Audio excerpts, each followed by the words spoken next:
Halo adik-adik sekalian, jumpa lagi dengan saya dengan Kak Toto di sini. Baik, untuk kali ini kita akan mempelajari tentang lanjutan dari bab kedua, yaitu bab metabolisme. Kita akan masuk ke dalam subbab katabolisme karbohidrat. Jadi, seperti yang sudah kita ketahui sebelumnya, bahwa metabolisme itu dibagi menjadi dua, katabolisme dan anabolisme. Katabolisme bertujuan untuk membongkar atau mengurai suatu molekul. Jadi untuk merombak dari senyawa kompleks menjadi senyawa yang sederhana. Kemudian untuk anabolisme bertujuan untuk penyusunan atau sintesis suatu molekul. Untuk katabolisme, contoh peristiwanya adalah peristiwa respirasi aerob dan respirasi anaerob. Sedangkan untuk peristiwa dari contoh anabolisme adalah peristiwa fotosintesis. Kita akan bahas terlebih dahulu yaitu proses katabolisme dengan contoh peristiwanya ada respirasi aerob. Jadi respirasi aerob ini apa perbedaannya dengan respirasi anaerob? Kalau respirasi aerob adalah respirasi yang membutuhkan oksigen. Sedangkan respirasi anaerob adalah respirasi yang tidak membutuhkan oksigen. Ya. Respirasi aerob maupun respirasi anaerob itu terjadinya di mitokondria ya, organel mitokondria. Ya, kemudian bisa terjadi juga di sitoplasma. Untuk lebih jelasnya, kita akan lanjut ke slide berikutnya. Oke, sebelum kita lanjut, kita lihat dulu ya struktur dari mitokondria.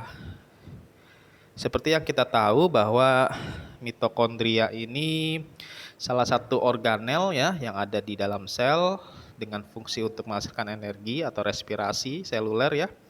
Untuk mitokondria ini dia punya dua lapis membran ya. Ada membran luar atau outer membran ya, membran sebelah luar. Kemudian ada membran sebelah dalam ya, yang dia akan melakukan perlekukan ke dalam ya di sini ya. Jadi membran dalamnya itu dia berlekuk-lekuk di sini. Kemudian ada ruang antar membran. Jadi di antara membran luar dan membran dalam, di sini ada ruang antar membran ya, interface membran ya, intermembran space ya. Di sini ada ruang antar membran. Sedangkan di dalamnya lagi di sini ada ribosom ya. Ada DNA ya. Kemudian ada krista ya, di sini ada krista nih, ada matriks. Matriks itu cairan yang melingkupi dari membran ini di dalam ya. Adanya di dalam ya, matriks. Kemudian ada krista. Krista itu lapisan membran yang melekuk ya. Itu namanya krista, krista mitokondria. Jadi untuk peristiwa respirasi aerob itu ada 4 tahap. Yang pertama glikolisis, yang kedua dekarboksilasi oksidatif atau reaksi antara ya. Kemudian siklus Krebs atau siklus asam sitrat. Kemudian ada transfer elektron. Ya, jadi ada 4 tahap.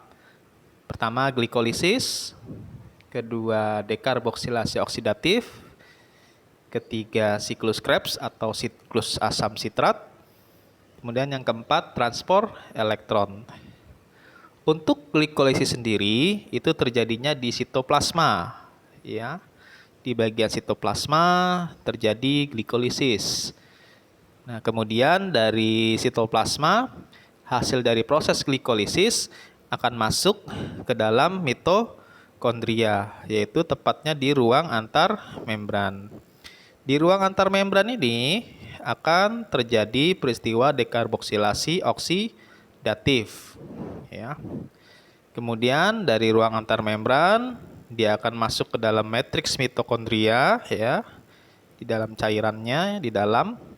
Ini akan terjadi siklus Krebs, peristiwa siklus Krebs atau asam sitrat ya, terjadi di matriks mitokondria.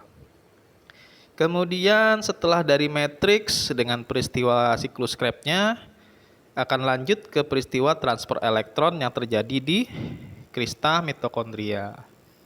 Dan hasil akhir dari transfer elektron ini adalah energi yang berupa ATP atau adenosin trifosfat.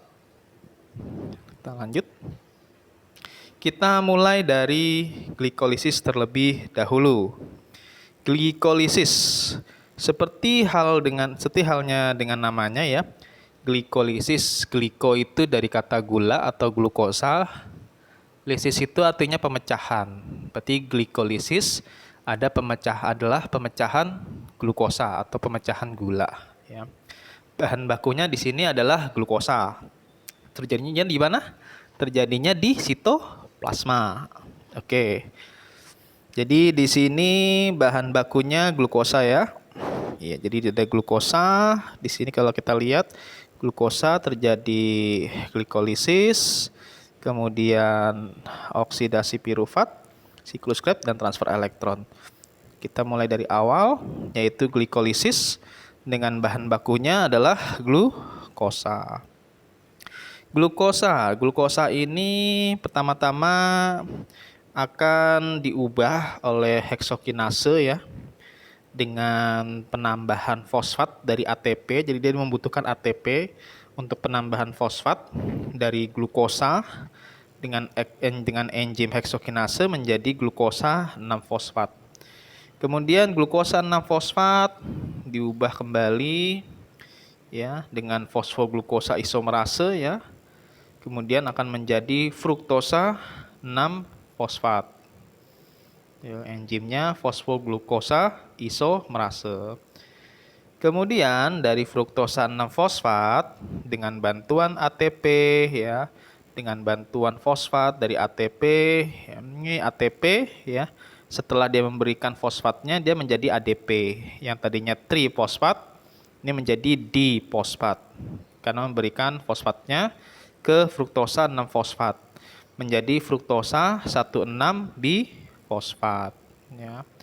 Kemudian fruktosa 1,6-bifosfat ini akan dipecah menjadi 2 ya.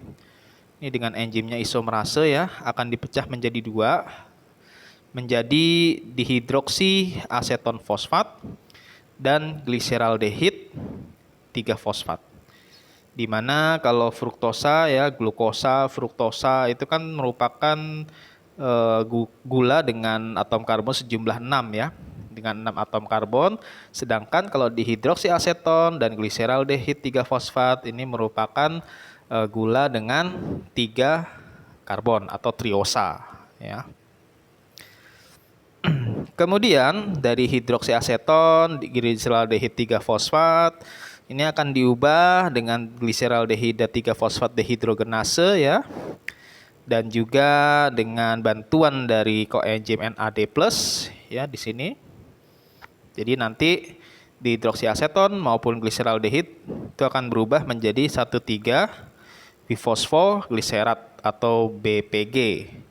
Ini juga menjadi 3-fosfogliserat BPG dengan bantuan NAD+ ya menjadi NADH. Kemudian BPG atau 1,3-bifosfogliserat dengan bantuan enzim fosfogliserokenase akan berubah menjadi 3PG atau 3-fosfogliserat ya. Di sini dia akan menghasilkan ATP ya, yang tadinya ADP ya, karena dia mendapatkan fosfat nih dari 1,3-bisfosfat ya. Makanya menjadi 3-fosfogliserat di sini.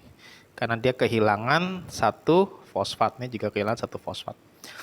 3-fosfogliserat atau 3PG dengan bantuan enzim fosfogliseromerase, fosfogliseromutase ya.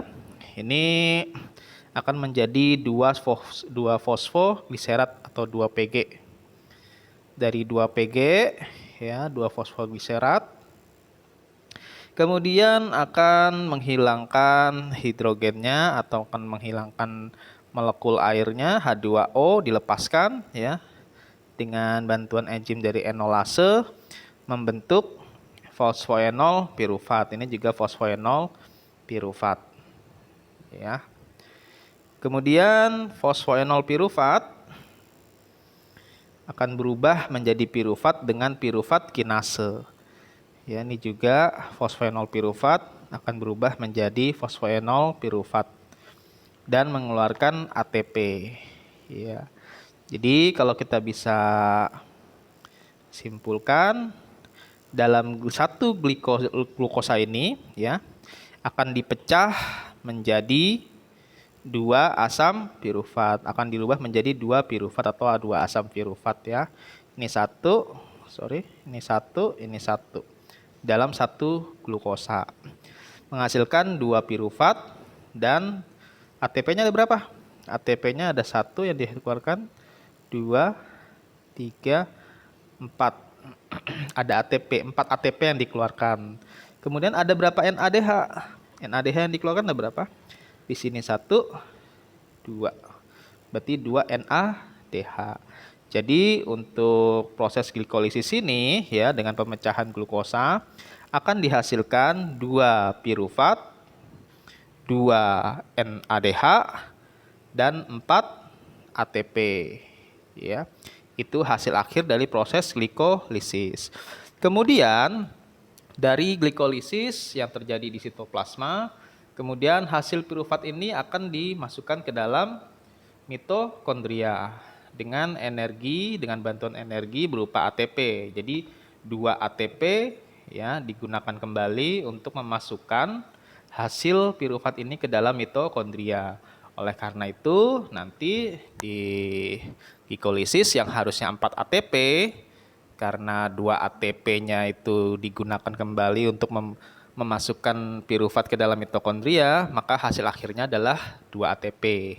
Jadi glikolisis 2 piruvat, 2 NADH, dan 2 ATP.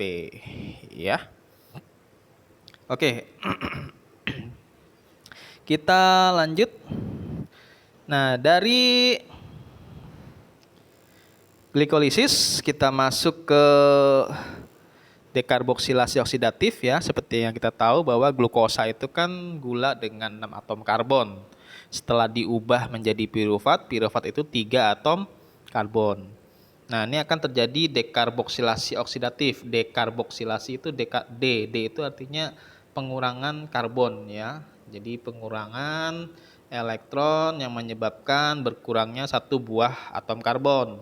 Yang tadinya 3 atom karbon ya, karena dikeluarkan ya dalam bentuk CO2 menjadi kelompok asetil yang merupakan 2 atom karbon.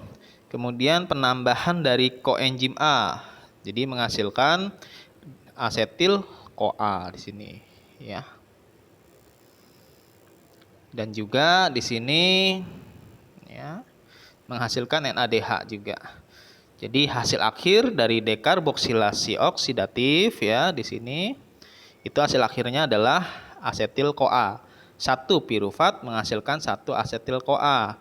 Karena ada 2 asam piruvat, maka menghasilkan 2 asetil CoA. Dan juga untuk NADH ya 1 piruvat menghasilkan 1 NADH, karena ada 2 piruvat akan menghasilkan 2 NADH dan juga CO2. Sekali lagi, hasil akhir dari dekarboksilasi oksidatif adalah 2 asetil CoA, 2 NADH dan 2 CO2. Oke. Kita lanjut. Dari dekarboksilasi oksidatif ya yang terjadi di ruang antar membran ya. Jadi di ruang antar membran terjadi reaksi antara atau reaksi dekarboksilasi oksidatif. Kemudian hasil dari dekarboksilasi oksidatif yaitu asetil CoA akan masuk ke dalam matriks mitokondria ya. Matriks mitokondria ini dia akan bereaksi dengan oksaloasetat ya membentuk asam sitrat. Oleh karena itu, kenapa kok untuk siklus Krebs ini selalu disebutnya siklus asam sitrat? Karena tahapan pertama ya atau hasil reaksi pertama dari siklus Krebs ini adalah asam sitrat ya. Di sini oksaloasetat punya 4 karbon, atom karbon. Ini yang bulat-bulat ini karbon ya. Yang bulat-bulat seperti gundu ini karbon. Ada 4 atom karbon, sedangkan di sini ada 2 atom karbon. 4 karbon tambah 2 atom jadi 6 karbon. Ya, jadi asam sitrat. Asam sitrat kemudian menjadi isositrat ya. Kemudian menjadi alfa ketoglutarat ya. Ini yang tadinya 6 atom karbon menjadi 5 atom karbon karena dia mengeluarkan CO2 di sini. Satu karbonnya lepas dalam bentuk CO2. Dan juga di sini dia melepaskan elektron ya. Jadi H-nya dilepas ya. Sorry. Iya betul. Jadi H-nya dilepas bereaksi dengan NAD+ menjadi NADH. Ya. Kemudian alfa ketolglutarat menjadi suksinil CoA. Lagi-lagi dilepaskan nih atom karbonnya. Yang tadinya 5 karbon menjadi 4 karbon ya. Di sini dilepas 1 karbon lagi dalam bentuk CO2. Kemudian di sini juga dilepaskan H-nya menjadi NADH plus H lagi ya. Kemudian suksinil CoA ya. Ini dengan bantuan guanosin difosfat, kemudian menjadi guanosin trifosfat karena dia memberikan fosfatnya ya di sini. Kemudian akan menjadi suksinat. Ya. Kemudian di sini juga dari ADP ya, karena ada penambahan fosfat menjadi ATP. Suksinat 4 atom karbon akan menjadi fumarat ya di sini dengan melepaskan hidrogennya, elektron hidrogennya ya ke FAD. FAD itu adalah flavin adenin dinukleotida ya menjadi FADH ya. Kemudian dia menjadi fumarat, furamarat menjadi malat ya dengan penambahan H2O.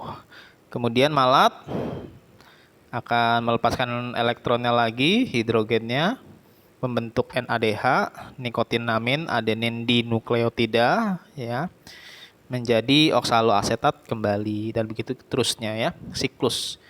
Ya berjalan seperti itu seterusnya ya.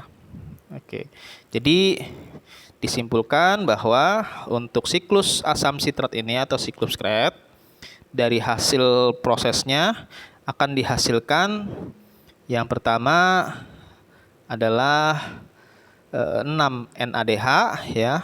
Jadi di sini 1 ya, di sini 1 2 3. Ya, 3 untuk 1 asetil CoA karena ada 2 asetil CoA berarti 3 kali 2 berarti 6 NADH. Kemudian ada 1 FADH untuk 1 asetil CoA. Berarti kalau 2 asetil CoA ada 2 FADH. Kemudian juga dihasilkan CO2 di sini ya. CO2 juga dihasilkan. Jadi hasil akhirnya adalah 6 NADH atau 6 nikotinamin, nikotinamida, adenin dinukleotida hidrogen plus 2 FADH atau 2 flavin adenin dinukleotida hidrogen ya. Kemudian plus 4 CO2 ya. Itu hasil dari siklus Krebs. Nah, dari siklus Krebs yang terjadi di matriks mitokondria ini akan masuk ke dalam krista mitokondria. Krista mitokondria ini terjadi transfer elektron ya, atau suatu pengubahan ya dari NADH dan FADH untuk menjadi ATP. Jadi berdasarkan dengan namanya transfer elektron, berarti ini ada pemindahan atau peloncat-loncatan atau transport elektron dari NADH ya ke enzim-enzim dan menghasilkan energi ATP. Jadi setiap si NADH ini melepaskan elektronnya, secara otomatis dia juga melepaskan energinya. Kalau kita lihat di sini ya, kalau kita lihat reaksinya, Di sini NADH dia melepaskan 2 elektronnya ya. Dengan NADH dehidrogenase ya. Kemudian secara otomatis setelah dia melepaskan elektronnya, dia akan menghasilkan energi ATP di sini. Ya. Karena loncatannya itu dia menghasilkan energi ATP. Kemudian 2 elektron dikirim ke enzim ubiquinon ya. Kemudian enzim sitokrom B ya. Ini termasuk enzim-enzim respirasi semuanya. Kemudian dilempar kembali ke sitokrom B, sitokrom C1, sitokrom C, sitokrom AA3 ya, hingga elektron ini ditangkap oleh oksigen. Jadi dalam respirasi dibutuhkan oksigen karena oksigennya itu digunakan sebagai penerima elektron ya dari hasil transfer elektron. Ya, jadi di sini 2H+ sebagai elektronnya ditangkap oleh si oksigen ya, setengah O2 menjadi H2O ya. Jadi sekali lagi di sini oksigen berperan sebagai penangkap elektron dari transport elektron sehingga dihasilkan H2O atau air. Sehingga dalam satu NADH ya, itu akan dihasilkan atau setara energinya dengan 3 ATP. 1 2 3. Nah, untuk FADH ini juga sama, dia ada peloncatan elektron juga, pelepasan elektron ya. Tapi untuk FADH ini dia akan menghasilkan 2 ATP. Ya, jadi energinya setara dengan 2 ATP. Jadi sekali lagi untuk NADH itu 3 ATP, sedangkan untuk FADH itu 2 ATP ya. Jadi ini adalah rangkuman ya.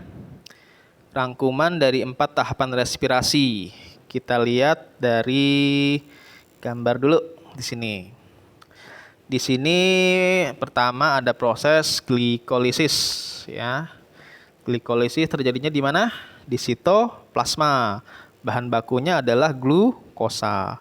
Glukosa dengan melakukan serangkaian reaksi menjadi 2 asam pirufat dan juga 2 ATP. Asam pirufat masuk ke dalam ruang antar membran. Terjadilah dekarboksilasi oksidatif. Ini agak salah ya, bukan matriks mitokondria tapi ruang antar membran dulu. Dari ruang antar membran dengan pengurangan jumlah atom karbon ya, yang tadinya di sini 6 karbon menjadi 3 karbon, 3 karbon menjadi 2 karbon yaitu asetil-CoA. Asetil-CoA masuk ke dalam matriks mitokondria, terjadi proses siklus Krebs atau siklus asam sitrat. Di siklus asam sitrat ini akan membentuk 2 ATP ya. Kemudian 6 NADH, 2 FADH dan 2 CO2. Kemudian terbentuk di sini masuk ke dalam transfer elektron atau kristal mitokondria untuk membentuk ATP sejumlah 34 ATP. Oke, tahapannya di sini dari hasil kesemuanya ya. Glikolisis terjadi di siklus sitoplasma ya. Bahan bakunya adalah glukosa. Kemudian produknya adalah 2 asam pirufat, 2 NADH dan 2 ATP. Kemudian untuk dekarboksilasi oksidatif terjadinya di ruang antar membran, ini juga salah ya. Ruang antar membran dari mitokondria. Bahan bakunya atau inputnya itu adalah 2 asam pirufat. Hasil akhirnya 2 asetil-CoA, 2 CO2 dan 2 NADH. Kemudian untuk siklus Krebs ya. Itu terjadi di matriks mitokondria. Bahan bakunya adalah 2 asetil-CoA. Kemudian dihasilkan 4 CO2, 6 NADH, 2 FADH dan 2 ATP. Kemudian untuk transfer elektron terjadi di kristal mitokondria atau membran dalam mitokondria. Ini didapatkan 10. Ini total dari sini semua ya. 10 NADH itu dari sini. Di sini 2 NADH, kemudian tambah 2 NADH, 4 NADH ya. Di sini 6 NADH, 4 tambah 6, 10 NADH. Kemudian 2 FADH di sini ya. Jadi yang saya katakan tadi bahwa 1 NADH itu energinya setara dengan 3 ATP. Sedangkan 1 FADH setara dengan 2 ATP. Jadi kalau di sini ada 10 NADH ya, ada 10 NADH, 10 dikali 3 sama dengan 30 ATP. Kemudian di sini 2 FADH, 1 FADH sama dengan 4 ATP. Ya, 2 kali 2 sama dengan 4. Ya, 30 tambah 4 jadi 34 ATP ya. Dari 10 NADH dan 2 FADH plus dengan 6 H2O ya. Jadi di sini 34 ATP total semua ATP-nya ya, kalau kita tambahkan semuanya. Jadi ada 34 ditambah 2 ATP ya. Kemudian ditambah lagi 2 ATP di sini. Jadi 38 ATP di situ ya. Totalnya 38 ATP ya. Ini rumus respirasi aerobnya. Jadi C6H12O6 ditambah 6O2 menghasilkan 6 CO2 ya. 6 CO2 tadi kita lihat di sini ya. Ada tadi di sini 2 CO2, di sini 4 CO2 jadi 6 CO2 ditambah 6 H2O ya, tambah 38 ATP. 34 ditambah 2 ATP, 2 ATP jadi 38 ATP ya. Jadi itu adalah proses hasil dari respirasi aerob, yaitu proses yang membutuhkan oksigen untuk bisa menghasilkan energi ATP ya, sehingga dari proses tersebut dalam satu molekul glukosa akan menghasilkan 38 ATP. Ya, 38 ATP inilah yang akan digunakan untuk proses kita melakukan aktivitas kita sepanjang hari. Baik, itu saja penjelasan dari saya. Ya, sampai ketemu lagi di video berikutnya. Selamat pagi. Wassalamualaikum warahmatullahi wabarakatuh. Semangat. Dadah.